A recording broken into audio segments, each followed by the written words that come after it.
Perfect. Okay, so welcome. Today we are going to talk about, it's a nutrition topic, and we're going to talk about macros. What are the macros and why they're important and how to use them. So, the jargon macros means macronutrients. So it's the way that we break down the food. So food can be divided into carbs, so carbs or carbohydrate, fats, and protein. So these are the three main macros, of course.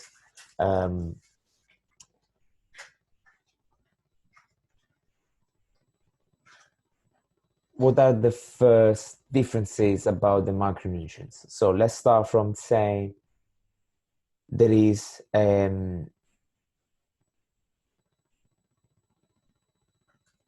essential macronutrient are protein and fats. In fact, if you do not get enough protein or enough fats in your diet, then your body won't function as well. Obviously, the most important for us in the fitness and gym space, training space, is the protein. In fact, you will hear this over and over. The reason is because your muscles are made of protein. So in order for you to build muscle or even just to repair, you will need to eat enough protein. So even if you are not training though, you will still need enough protein just to survive.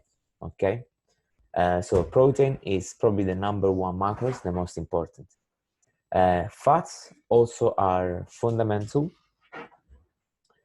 because the membrane of our cell, hormones, there is lots of stuff in our body that is made from fats. So we need to get the fats from outside. We need to eat it for us in order to function properly. Carbs, however, so carbohydrates, however, are not fundamental. So this doesn't mean that we don't need it or we shouldn't eat. It's just that basically we can survive without eating carbohydrates. Obviously,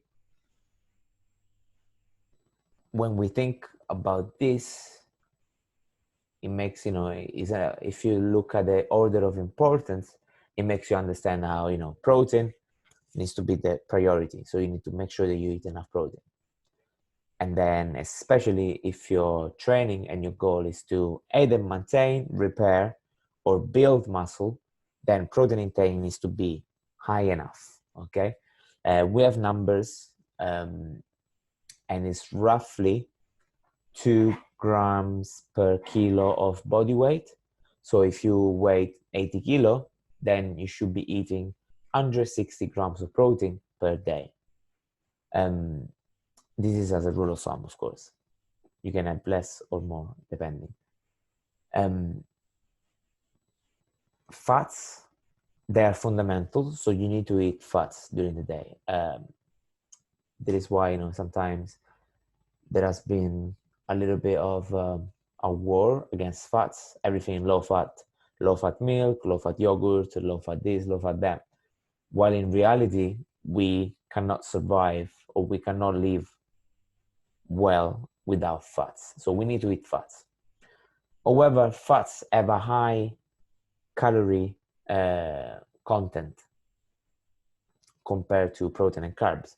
What that means, it means that when you eat fats, you also will eat lots of calories. And because fats taste good, it can be easy to overeat, to eat too much of them. So yes, fats are fundamental. However, we need to keep on check the amount of fats that we eat, because otherwise we can risk of eating too many calories, which is not good. And when it comes down to carbs, now they are not fundamental. However, we probably need them. So when and why do we need them? Carbs are basically fuel. It's pure fuel. Fats are fuel too, but carbs is basically the simplest and most effective fuel. So if you train at the gym, it makes sense for you to eat carbs because it's going to fuel your training, your workout. It's going to help you recover. If you're not training, if you're sedentary, if you're not moving much, if you sit down, when you're at work, and perhaps you don't train much, or even if, let's say, you do train, but it's only 3 times a week, 1 hour, 3 times a week, compared to the rest of the day, it's not that much.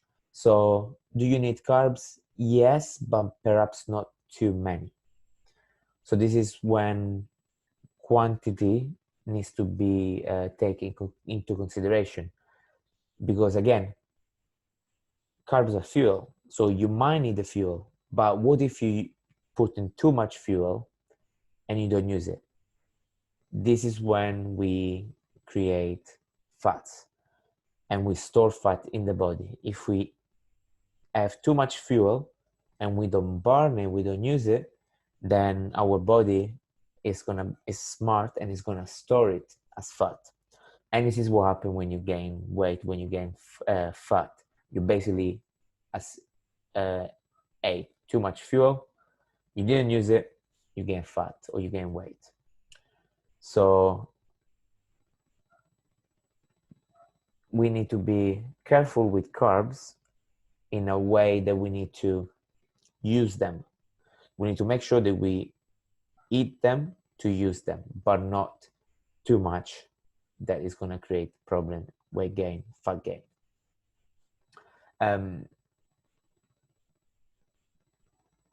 So this is just a general consideration, looking at the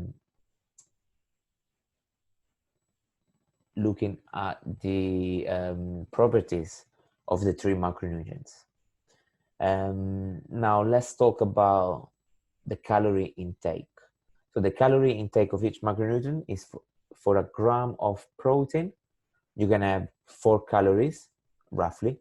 For a gram of carbohydrates, you're gonna have 4 calories as well. So protein and carbs are similar in calories intake. When it comes down to fats, we have a 9 calories per gram. So every time you eat 1 gram of fat is 9 calories compared to the 4 of the protein and fat and carbs. So you can see how, the reason why people is always saying, low fat or fat is bad, just because it could lead to a very high calorie intake. But if you keep that on track, then there is no problem because you're not eating too much anyway. So considerations on how to best use all these macros. But first of all, I'm gonna unmute you. Yeah, so this first part about macronutrients and why do you need it and how to use them. Do you have any question about this? Did you know about it before? Did you ever hear this science behind it?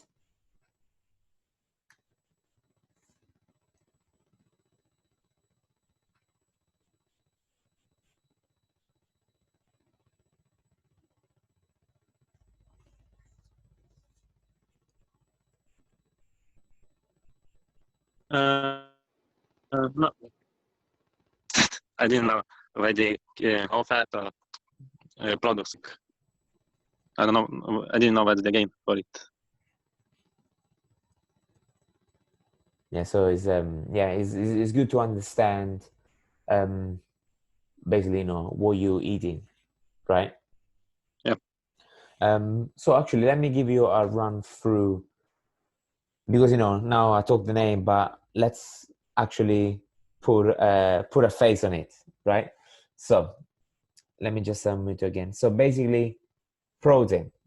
So the biggest protein sources are meat, fish, eggs, most of the dairy, they have a high protein intake. So also, okay, if you are plant-based, we're looking at stuff like tofu, meat substitutes like corn, and also nuts and pulses like legumes. So all these foods, they have a high protein intake. So this is where you're getting your protein from the meat, fish, dairy, legumes, soy, tofu, nuts, all this stuff. Okay, so you're getting protein from this stuff. Carbs is basically all the starches.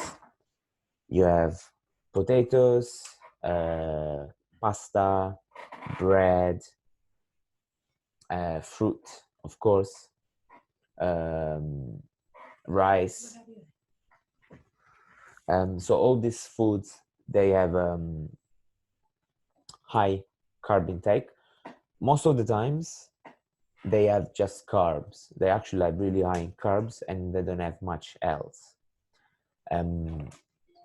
While, for example, protein, I forget to say, normally in the protein source, so when you eat meat, you get the protein, but you also you can get the fats as well. So just bear that in mind that, for example, the eggs are a perfect example. There is fats and protein together. So most of the times you can find protein and fats in the same foods, unless obviously they are lean meats, or you take the fat part away. Fats, again, pure fats, they're very hard to find in nature. You have the fat in the meat, fat in the dairy, you have fat, for example, in avocado, in nuts. But for example, in nuts, the nuts are very complex actually. You got protein, fats, and carbs in the same food. But we classify nuts, avocado, oils, butter. Those are like main fat sources. Although it's very hard to find like a pure just fat source. Normally fats comes with something else. So yeah, this is how you divide the foods. I like to actually divide foods for category. So I have protein, carbs, and fats. And then what I do, I just pick what I need from each category to make up my meal. So this actually leads me to what I want to talk about now, which is, okay, how do I use these macronutrients best? So this is very simple. This is a very simple framework that we can use. So first of all, protein. We know it's the fundamentals. We need them a lot. We need 160 grams, if you're 80 kilo. So what we're going to do, we're going to make sure that we eat protein every meal. So for example, if you have to eat 160 grams of protein per day, and I want to have 4 meals a day, what I'm going to do, I'm going to divide my 160 protein for 4 meals, which is going to be 40 grams per meal. So as long as I make sure that I eat, my 40 grams of protein every meal, by the end of the day, I will hit my protein target. So then I just need to find, okay, how much eggs I need to eat to reach the 40 grams? How much meat I need to eat to get to 40 grams? So knowing how much I need of protein, then I reverse engineer on the amount of food that I want to eat. So I pick my protein, I pick my fish, eggs, whatever it is that I want to eat that meal. I check, okay, how much do I need to get 40 grams? And yeah, I just pick it and put in the meal, right? So protein every meal, similar ratio per meal. I want to divide it and make sure I have it throughout the day. Now, this is where we need to think. And knowing that carbs is fuel, what I want to do, I want to put the carbs around the workout, right? Because this is the best time to take the fuel in, to use it, and then after I used it, to replenish as well, because this is really important. After we work out, basically we used all the energy, our muscles are kind of empty, and this is the best time to actually eat the carbs, because our body is going to absorb and use it in the right way. So the best time to have carbs is before and after the workout. Now, if your goal is to lose body fat, I will actually start to just after the workout, because when you gain weight, when you are a little bit higher body fat, there is a high possibility that your insulin sensitivity is a little bit lower, and that might be the reason why you gain fat. So for us to increase your insulin sensitivity, we need to reduce when we're eating carbs, and we want to make sure that you only eat carbs at the right time, and the right time is after the workout. So after the workout, boom, have your carbs with the protein, of course. So carbs and protein in the same meal, and this is the best time to have carbs. So what that leaves us is okay, so when do we eat fats? We eat fats with the protein the rest of the other times. So the rest of the other meals.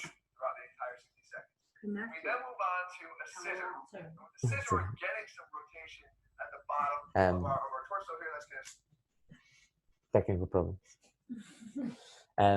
So basically, if you're not working out that day, or you're not working out in the next couple of hours, or you didn't work out in the last 2 hours, this is the best time to have your protein with the fats. So you want to combine fats and protein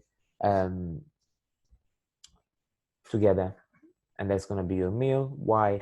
Because fats are also a fuel source, but think of it as a slow burning fuel source, which also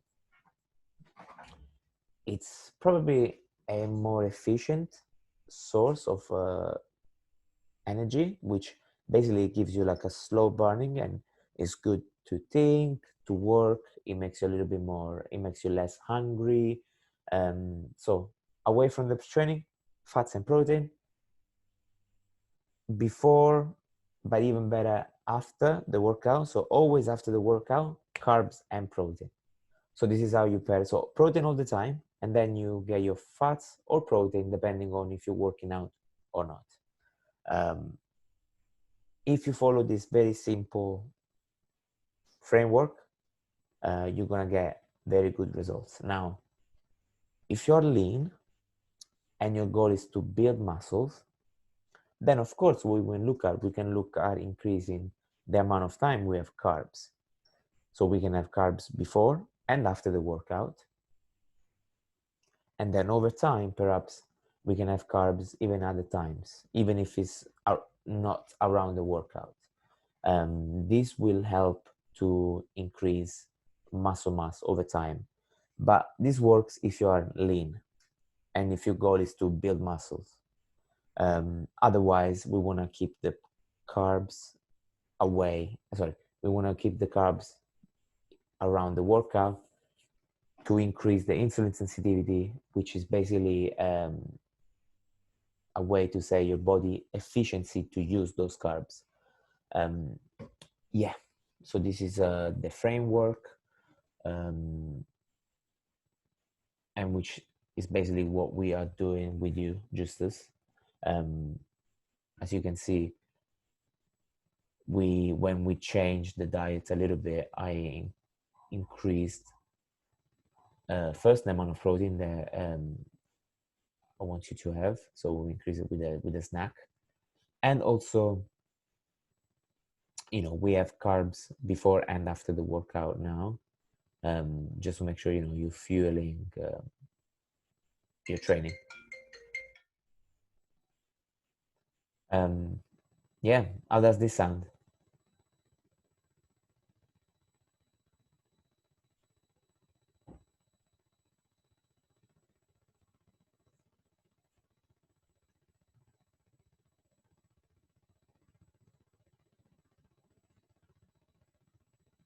think connection is a little bit slow.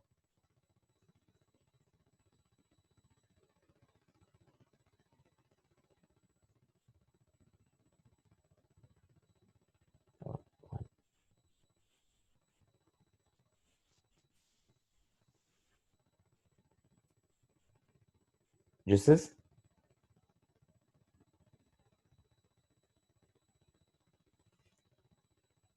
I think the connection is. Can you hear me oh. now?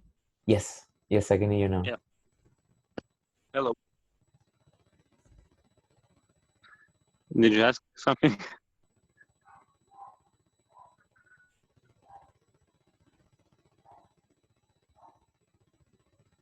So you want to ask me something? No. I thought Okay. you was asking something, but Oh, I think yes. connection was cut. No worries. Yes, just do you have any question about what I just said? No, everything is fine. Fantastic. Okay, so that's it. I think that was enough good information for today. So of course, if you have any questions, just let me know. So For basically, anyone, it's very, like you said, it's very easy to overeat the fats. yes, it can be Mhm. easy. For example, butter, On the oil. side as well.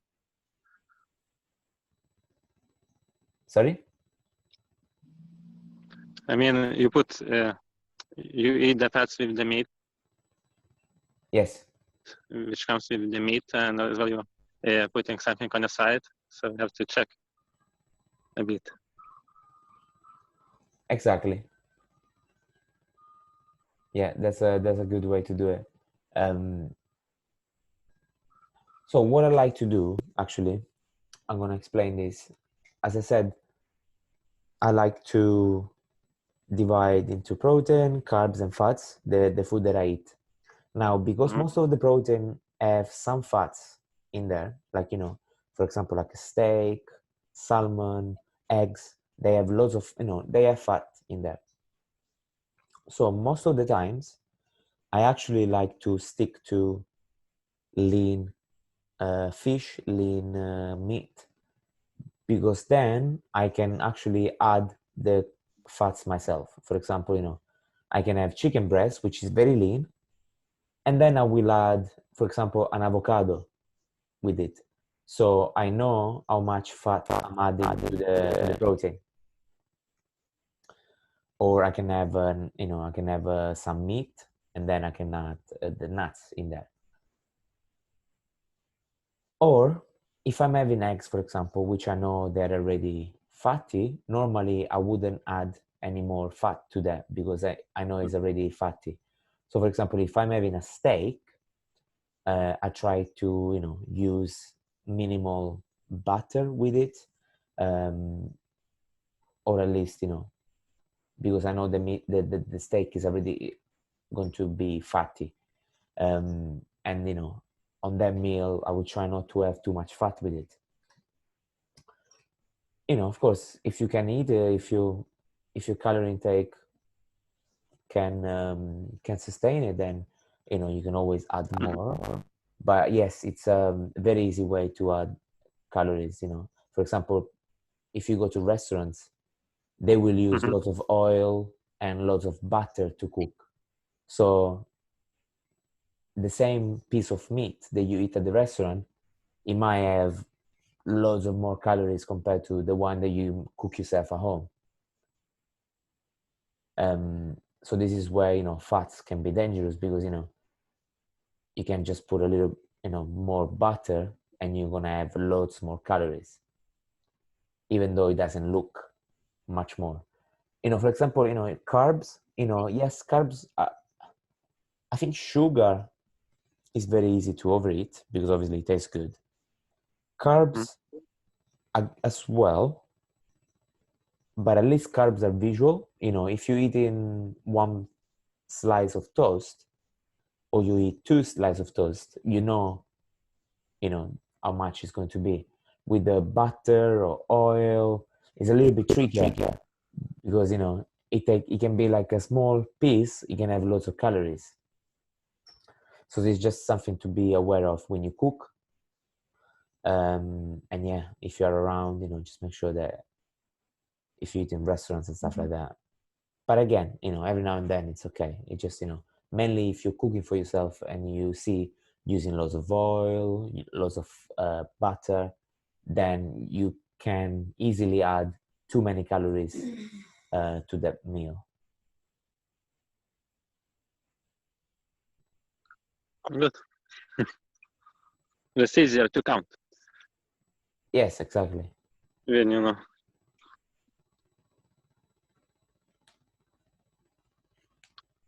Okay, perfect. All right, so I will stop here. Thank you very much for watching. I will post this on the group on YouTube. So guys, if you got any question, if you're watching this later, just stick them down below in the comment section, and I will see you next week.